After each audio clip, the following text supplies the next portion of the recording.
The concept of revolution has earned a bad reputation over the centuries. For all the destruction and upheaval a revolution causes, the mass population is, almost without exception, the historical record shows us, no better off. The rock group The Who alludes to this historical record in the last line of their song, Won't Get Fooled Again. Meet the new boss, same as the old boss. Nobel Prize-winning historians Will and Ariel Durant explain. The kind of ability needed for a revolution is quite different from the kind required for building a new order. Revolution is furthered by resentment, passion, courage, and disregard for law. Building a new order calls for patience, reason, practical judgment, and respect for law. This is why the rock group, the Beatles, in the original rendition of their song Revolution, declare, "You say you want a revolution, but when you talk about destruction, you can count me out." We cannot wait for evolution, but we do not want the destruction, upheaval, and social mayhem of traditional revolution. We need something in between, an evolutionary revolution, if you will, of individual thought that disillusions ourselves from political myths and faces the sober reality of our current political system so that we can muster the courage and fortitude to empower ourselves, as is our right to do. That evolutionary revolution can take place rapidly, without much fanfare. Nevertheless, it promises to be the most significant political revolution in world history, the ultimate political protest, and the proper expression of rebellion against what is becoming ever widely seen as a corrupt and rotten system.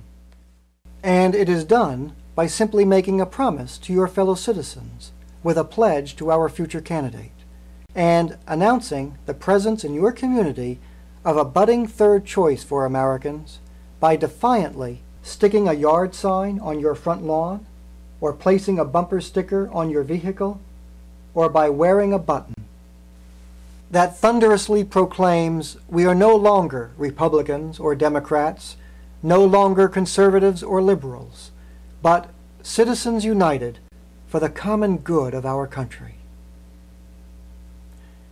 There is a parable falsely attributed to Leo Tolstoy that nevertheless is pertinent for the situation we find ourselves in vis-a-vis the American political system.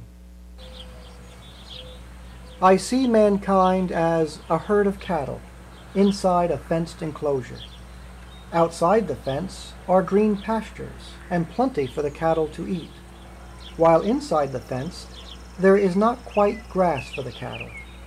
Consequently, the cattle are trampling underfoot what little grass there is and goring each other to death in their struggle for existence. I see the owner of the herd come to them, and when he saw their pitiful condition, he was filled with compassion for them. He thought of all he could do to improve their condition.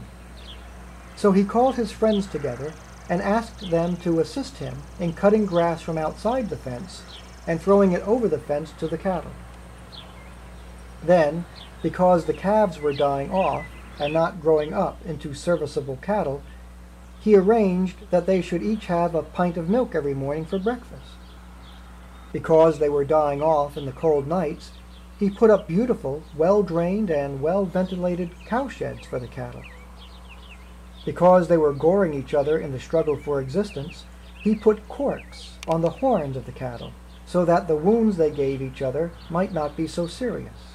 Then he reserved a part of the enclosure for the old bulls and cows over 70 years of age. In fact, he did everything he could think of to improve the condition of the cattle.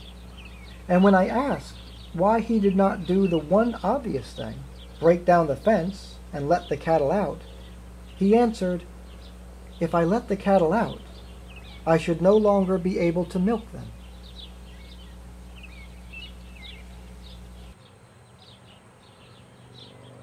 It is long time past when Americans should be seen as cattle to be milked.